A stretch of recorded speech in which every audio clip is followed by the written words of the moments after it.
With the NLL's greatest on the day he announces his retirement on the eve of being 47. John, when you think back to when your pro career began, what were you envisioning at the time?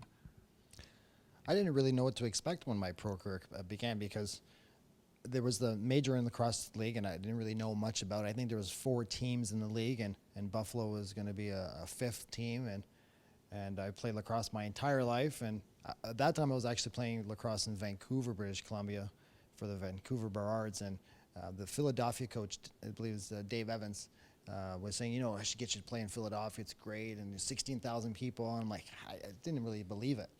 And then back then, it wasn't a big deal to play in the major in the lacrosse league until Buffalo started up, and then didn't really know what to expect. Came to Buffalo, made the team. They gave me the number 11. I wanted 6. I wore 6 in the summertime, and the first game was against New York Saints, and there was a pretty good crowd. There was a long wait. I don't want to say 15, 20 minutes because apparently there was a lot of people around the building waiting to get in.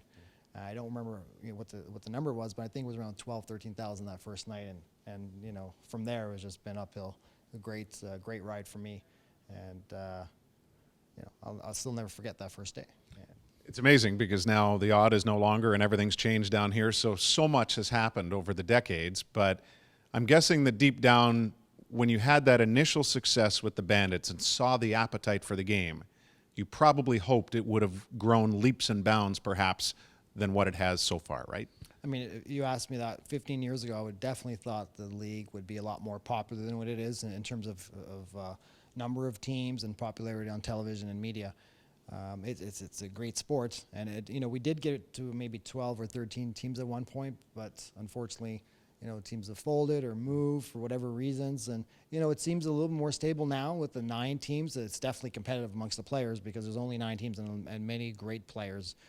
I hope one day, it does, grow to a legitimate professional sport like a hockey or football and basketball, because it's a great product. And I know I'm a biased. I've played lacrosse since I was 5 years old, but it just offers a lot. And do you think it's a family event? Do you think most sides of the game, though, both like those that are in favor of the indoor and the field game, can see the benefits of both now, and maybe collectively they'll help push it in the right direction? I mean, I always think that the more the merrier. The more forms of the game, the better. The more lacrosse is out there, the better. I grew up, honestly, I'm sad to say, I grew up playing box lacrosse, not even knowing what field lacrosse was. I wasn't introduced to field lacrosse probably until grade 12, and didn't know it existed. I grew up downtown Toronto, played at a St. Christopher House outdoor lacrosse box, which turned into an ice rink in the wintertime. Didn't know what field lacrosse was. So I think working together. All lacrosse, girls lacrosse, field lacrosse, box lacrosse, I think it only makes the sport more popular. What records are you most proud of? And you hold many. I don't know. I don't even know. I think when you asked me that, I quickly was going to say my championships, but those aren't records. My proudest moments are the championships. My most disappointments are the ones we didn't win. I think over my career, I thought we should have won more than we did. In terms of records, those records will eventually get broken simply because the number of games that people are going to play. But I would say to be proud, I don't know if it's actually a record. I think other people might have a better record than me, is the points per game, as opposed to the number of goals or number of assists. And, it's funny because Scott Loeffler alluded today. He goes, he's second in loose balls. He didn't know I used to get a lot of the ground balls before. But because I've played so long, obviously my numbers are going to drop in a lot of those categories. So I think the points for, because of the longevity, and it brings those points for down. So hopefully that, if that's a high number, I'm really proud of that. You became the role model for so many and will continue to be that. Who were yours going into it? And maybe who did you view as the greatest of all time? Well, when I first started playing lacrosse, we didn't really have, there was professional lacrosse league, but we didn't really know any of the players, so there wasn't really anybody to look up to in a professional level. But, in my neighborhood, there was my brother Danny. There's the guys you don't know of, like Granville Reddick, my goalie Fernando Cabral, like guys in the lacrosse world. In hockey, I've always watched like Wayne Gretzky and Steve Yzerman, guys like that. But in lacrosse, as a kid, there was really nobody to look up to unless you knew people that played within your organization. Did you have a good competitive battle, do you feel, like personally with the Gates, for example?